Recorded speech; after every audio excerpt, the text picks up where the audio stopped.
Bienvenidos a Cine Creadores, tu espacio cinematográfico en set de televisión.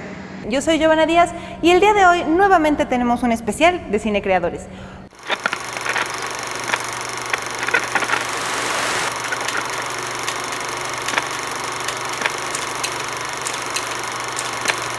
¿Qué tal? Otra vez. ¿Qué tal? Bienvenidos a Cine Creadores. Soy Fritz Glockner y les invito a que vean lo que viene, porque si les platico, como para qué carajo van a ver, se van a aburrir y ya no van a ver lo que sigue, ¿va? Los espero. Vean. Siempre me he negado a decir que México es surrealista. ¿Y por qué? Porque el surrealismo es una estética maravillosa. Lo que sucede en México es una tragicomedia.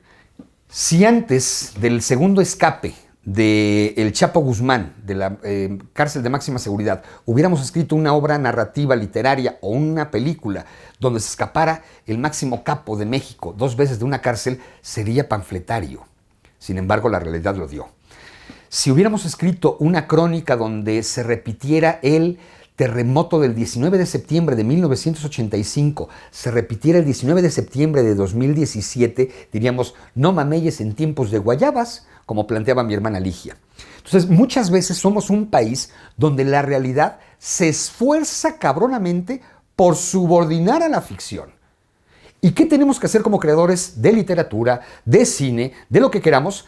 Buscar el punto de equilibrio, donde ni la ficción termine por subordinar o por ahogar a la realidad, y mucho menos por permitir que la realidad subordine a la ficción. ¿Por qué platico esto? Porque es obvio que mi obra literaria e histórica, bueno, la histórica no, la histórica sí es como tal, es historia, muy narrativa, pero es historia, ahí no hay una coma de ficción. Pero en mis novelas, 20 de cobre, Cementerio de papel, El propio barco de la ilusión o Se nos hizo tarde, es literatura donde la ficción está conviviendo con la realidad, pero siempre he buscado el equilibrio para que ninguna de las dos termine subordinando a la otra. Es obvio que si leemos El Quijote es realidad y nadie duda de la verosimilitud de este hombre luchando en contra de los molinos de viento, ¿sí? O cuando leemos 100 años de soledad, Macondo, sabemos que es un pueblo que realmente existe dentro de la ficción y la verosimilitud está implícita. Pero en México, como estamos acostumbrados a que se dé este giro de intento de subordinación entre realidad y ficción, tenemos que ser muy cautos para colocar en su situación equilibrada, ¿no? En su justa dimensión, cada uno de los elementos de los cuales abrevamos para generar historias. Pausa, déjame respirar, cabrón. ¿Qué tal? Soy Fritz Glockner. Nombre que pareciera no muy poblano, pero puedo demostrarles mi credencial de lector, porque soy muy, muy poblano. Y evidentemente vengo de una familia tradicionalmente poblana. Julio Glockner, mi abuelo, fue el médico que curaba las enfermedades venéreas por ahí de la década de los años 50 y 60. Por lo tanto, la mayoría de la sociedad poblana, de todos los estratos sociales, terminaban curándose sus sífilis o sus gonorreas en la sala de espera y el consultorio de mi abuelo. Por lo tanto, somos muy poblanos, ¿no? Tan poblanos casi como los chiles en nogada. Pero bueno, de chamaco, afortunadamente, siempre he reconocido que tuve una infancia poca madre, donde convivía con 3 hermanos mayores, Ligia, Nadia, Napoleón y yo. Y entonces mi infancia se lleva a cabo en los juegos entre los 4, aunque me llevaban varios años de edad. Tengo la hermana Nadia que me leía las historietas haciéndome las voces de cada uno de los personajes, y eso era como una representación teatral, eso era como acudir a una radionovela en vivo. Y de ahí el cine tiene mucho que ver con mi hermano Napoleón, mi hermano mayor, porque Napoleón de pronto planteaba que había que huir los domingos por la mañana de la casa familiar. Y entonces le encantaba ir a las matinés del cine Variedades en Puebla, donde evidentemente había 2 funciones por matiné. Entrábamos a las 10 de la mañana y salíamos a las 2 de la tarde, con un intermedio evidentemente para ir por las palomitas y por los pompons. Esta combinación de salado y dulce era algo que nos orgasmeaba. Y entonces evidentemente, no importaba qué película estuviera en cartelera. El chiste era huir esas tardes de tedio de un domingo por la mañana, y como mi papá no le hacía caso a Napoleón, entonces de inmediato Napoleón me convencía para que yo fuera el que fuera con mi papá y le dijera: papá, quiero ir a la matiné, cuando realmente el que quería ir era Napoleón. Evidentemente, muchos de ustedes sabrán, a partir de los 9 años sufro o padezco el abandono del padre, debido a que mi padre se incorpora a uno de los movimientos armados clandestinos de la década de los años 70, al tiempo en el cual también nace el cuarto de mis hermanos, o sea, el quinto miembro de los hermanos Glockner-Korte, que es mi hermano Enrique, y evidentemente ahí se genera un quiebre o se provoca una huella de dolor, tanto en mi persona como en la familia. Pero bueno, y lo menciono porque evidentemente esto va a marcar lo que tiene que ver con mi trayectoria literaria, con lo que me he dedicado a investigar y sobre lo que me he dedicado a escribir los últimos 35 años de mi vida, que tiene que ver con la investigación de la mal llamada Guerra Sucia, que como saben yo he denominado como guerra de baja intensidad, debido a que el gobierno mexicano generó toda una serie de estrategias para controlar, no solamente a través de la tortura, el asesinato o la desaparición forzada a estos cuerpos de insurgentes mexicanos clandestinos, sino también a través del secuestro de la memoria y el control de la historia. Pero bueno, la gracia es que evidentemente a partir de eso he publicado varios libros. El primero de ellos, que se llama 20 de cobre, que precisamente el personaje principal es mi padre y que sirve de inspiración o de catapulta para que Guillermo Arriaga desarrolle su personaje de El Chivo en Amores Perros. Y por otra parte, publico una novela que se llama Cementerio de Papel, que es la historia del Palacio Negro de Lecumberri y cómo se convierte este símbolo de la represión porfirista, cárcel inaugurada en el año de 1900 por el mismísimo don Porfirio Díaz, y que se mantiene en su vocación de cárcel hasta el año de 1976. Evidentemente yo conozco Lecumberri en el año de 1974, cuando cae preso mi padre el 13 de febrero de ese año, 74, y a partir del 21 de febrero empiezo a visitar cotidianamente, 3 veces por semana, a mi papá en la cárcel.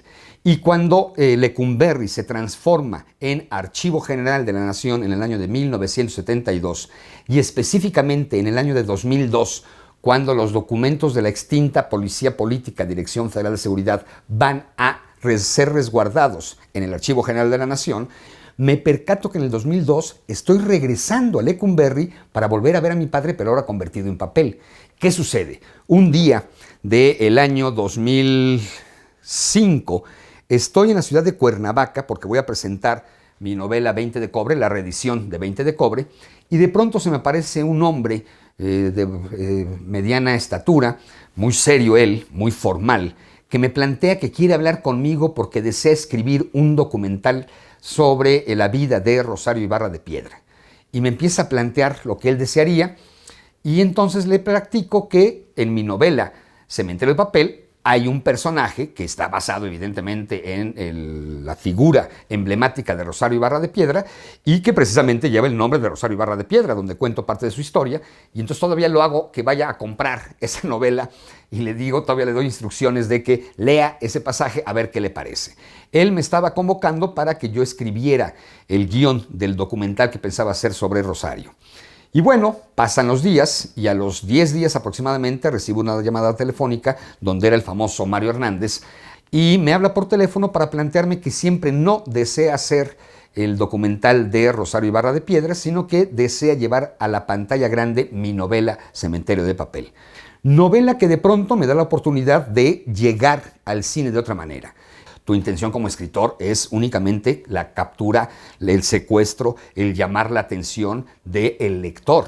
Pero llegar a el espectador cinematográfico para mí era un universo que no se me planteaba para nada. Y entonces empezamos a tener una serie de reuniones y por fortuna llegamos a tener una hermosa hermandad y amistad entre Mario Hernández y yo. Como autor, yo sé que escribo mi novela, escribo mis textos de historia, escribo mis textos de periodismo y mi única relación de inmediato es frente al editor, el cual me puede sugerir o puede rechazar el libro, el texto, o me puede pedir correcciones o modificaciones y yo sabré si hago caso o no, pero el emprender una empresa cinematográfica, levantar un proyecto de cine, wow, si no cuentas con esta suma maravillosa de muchas voluntades de muchos seres humanos, se te puede romper la ilusión. Ante la convocatoria de IMCINE de que se pudiera generar una beca para escribir un guión cinematográfico, Mario Hernández casi me obliga a que sea yo candidato a esta convocatoria y gano el estímulo para poder trabajar durante 6 meses, ganando una beca, ganando una lana que en ese momento me caía muy bien para los bajos fondos de ingresos que tenía yo en ese momento, y para que escribiera yo e hiciera yo la adaptación de mi novela a guión cinematográfico. Yo tenía en mente, evidentemente, que adaptar un libro, una serie de ficción, una novela como la mía, Cementerio de Papel, al lenguaje cinematográfico no era tan sencillo. E incluso lo consulté, nada más y nada menos que con Paco Ignacio Taibo II y con Vicente Leñero. Ambos me dijeron que no me metiera yo en ese tipo de historias, que es muy difícil que uno mismo pueda adaptar su obra literaria a el lenguaje de cine. Pero uno es necio y medio pendejo y dije, ustedes son los que no pueden o no han podido o han tenido problemas, pero yo soy bien chinguetas y yo voy a poder. Y ante la oferta y la oportunidad de ser becario de IMCINE, pues ahí me tienen que Fritz Glockner lleva a cabo la primera versión del guión cinematográfico de Cementerio de Papel, que evidentemente como primer acto que fue, pues una mierda. Fritz Glockner es muy necio, realiza el segundo tratamiento, hay un segundo tratamiento y ¿qué creen que sucedió en el segundo acto? Pues que también fue otra mierda. Pero uno es muy necio y Fritz Glockner se avienta un tercer texto, una tercera versión y ¿cómo se llamó la obra? Pues Las cacas de Fritz, porque evidentemente tampoco servía la tercera versión y es cuando se pide el auxilio de un guionista profesional con quien trabajé de la mano para llevar a cabo la adaptación cinematográfica de mi novela Cementerio de Papel, donde evidentemente no tuviera yo que ver y no tuviera yo estos resquicios del sentimiento de estar mutilando un brazo, una pierna, un pie, un dedo a mi hijo, que era la obra literaria.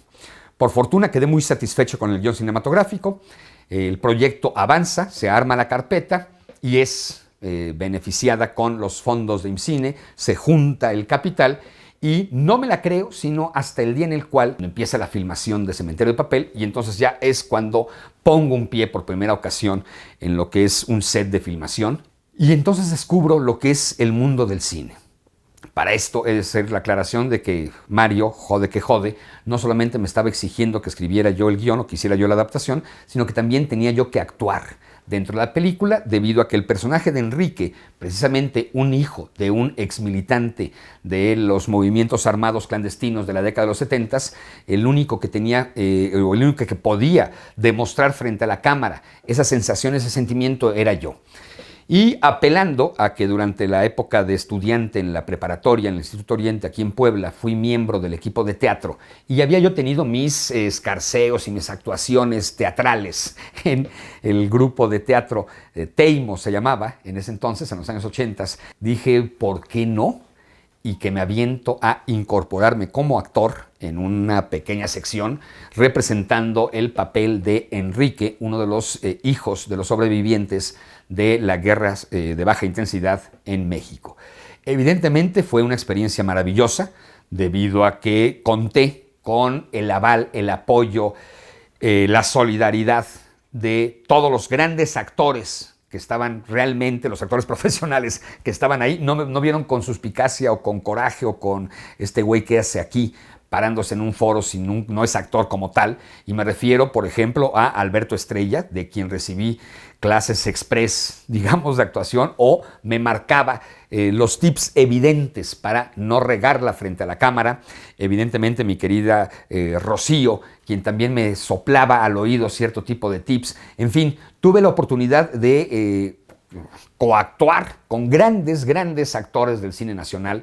La película se graba, se filma durante 6 semanas, viene el proceso de postproducción, viene la invitación para que la película fuera finalista en el Festival del Cine de Guadalajara, que para mí es otro tipo de evento al cual no estaba yo acostumbrado a asistir. Como es evidente, había yo asistido a todo tipo de ferias de libro, pero un festival de cine me parecía la cosa más extravagante y fue sensacional.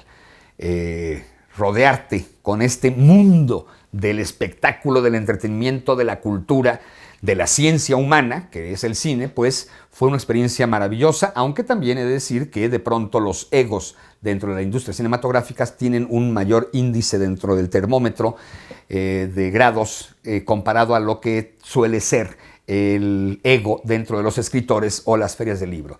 Y posteriormente también, gracias a Mario Hernández, que lee mi novela El barco de la ilusión, que es una novela biográfica sobre el maravilloso, el mejor actor cómico de México. Y estoy diciendo el mejor actor cómico. No estoy diciendo el mejor cómico de México, que esto quede clarísimo.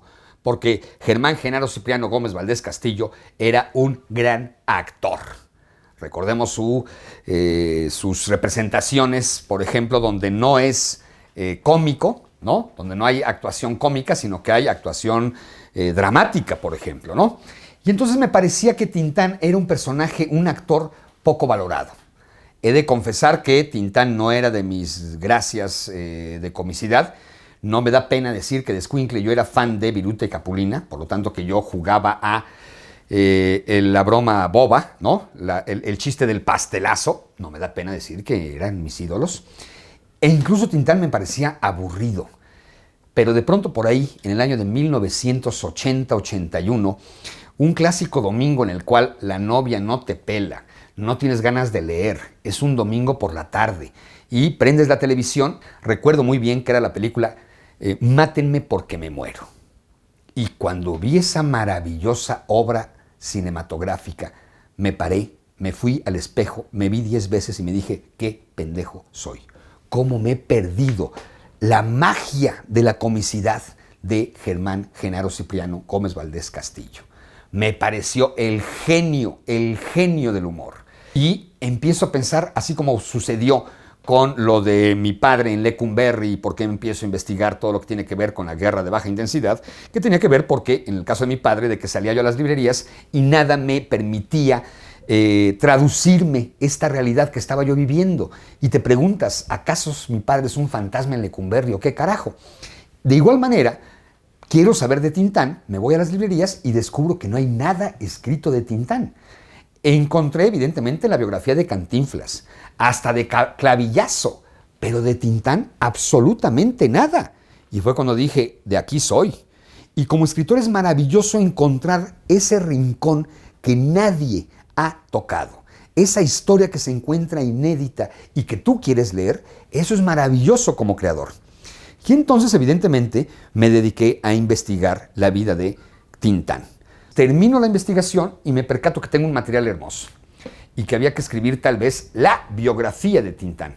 Y cuando me pongo a escribir me percato que Tintán es demasiado fuerte, demasiado grande como para llevarlo a el género de la biografía histórica como tal.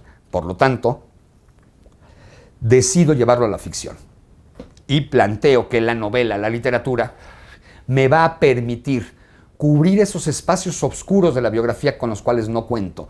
Y me va a permitir disfrutar más al personaje y no saben la alegría y el disfrute que fue para mí escribir El barco de la ilusión como una novela lúdica donde estoy contando la vida de don Germán Genaro Cipriano, mejor conocido como Tintán. Y es Mario quien me contacta con Adolfo Martínez Solares, el hijo de don Adolfo Martínez Solares, ¿no?, para plantearle la posibilidad de que esta novela también fuera llevada al cine. Y Adolfo se interesa, evidentemente es otro proyecto diferente, en el cual no estuve tan involucrado como fue con Cementerio de Papel. La película no se llama El barco de la ilusión, se llama de otra manera, Me importas tú, donde colaboré tangencialmente con el guión, y el resultado no me dejó tan satisfecho. Y de ahí, evidentemente, ya tuve la capacidad y ofertas para desarrollar historias, pero ya total y absolutamente desde el lenguaje cinematográfico. Y he desarrollado 3 proyectos maravillosamente, los cuales no han sido llevados a la pantalla, no han sido filmados por diversas razones, pero ahí tuve la fortuna, repito, de ya contar con la confianza de diversos productores para que me encargasen la escritura de guiones como tal, repito, ya entendiendo la diferencia entre lo que es un guión cinematográfico con todo su lenguaje, con toda su capacidad de imagen, con toda la fuerza de la palabra corta, a la creación de metáforas y de largas descripciones que puedes tener dentro de la literatura. Creo que ambas son literaturas, pero una se basa fundamentalmente en la imagen, como es el cine, y la otra se basa fundamentalmente en la metáfora. Y evidentemente el cine, en todas sus expresiones, y en todos los países del mundo, y en todas las culturas, es mensaje ideológico, y es creación y generación de educación sentimental, como también lo es evidentemente la literatura. Estamos en tiempos donde las pesadillas parecen ser una realidad allá afuera. Hay que seguir cultivando los sueños a través de la literatura, a través de la lectura, a través del cine, a través de la magia que nos da nuestra propia creación de inventos, de inventiva, de imaginación. Aprendamos a soñar para expulsar, por favor, para exorcizar a las pesadillas. Y no hay mejor forma de despejar las pesadillas que a través de la lectura y del cine. Disfruten la película, muchas gracias, buenas noches. ¿Qué les pareció? Espero que no se hayan aburrido, que no se hayan dormido, que no se hayan ido a otra parte. Pero bueno, la vida de cada quien siempre será interesante. Ahora los invito a ver el tráiler de Cementerio de Papel, película de Mario Hernández que se filmó en el año 2006. Ojalá y les guste.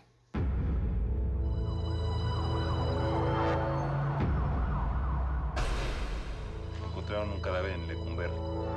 ¿Qué pasó? La mujer que encontraron era Eva. ¿Tienes idea de quién fue? Yo le dije todo a la policía. Queríamos investigar un poco y platicar un momento con usted.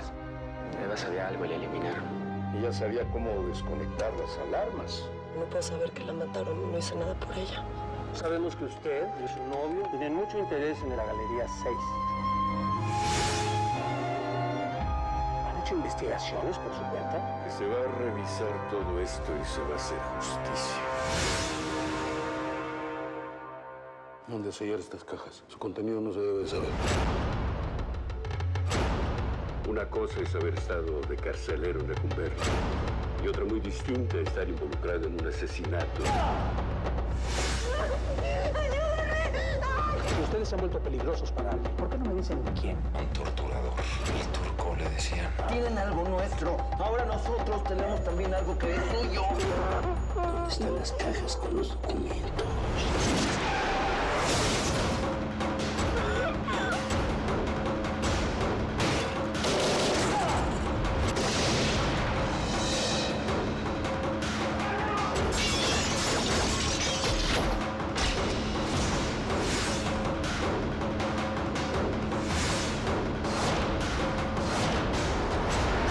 El destino de los tres ya está sellado.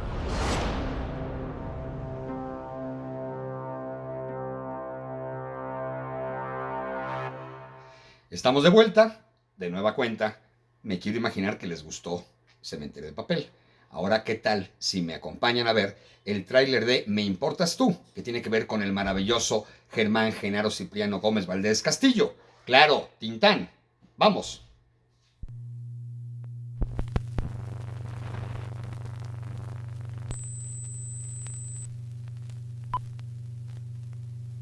¿Quién dice que las chicas guapas no tienen problemas? Si no le llamo a la patrulla, ¿eh? Escoger entre un hombre varonil o un intelectual puede parecer una decisión muy fácil, pero para la suerte de Genaro, alguien vino del más allá para ayudarlo.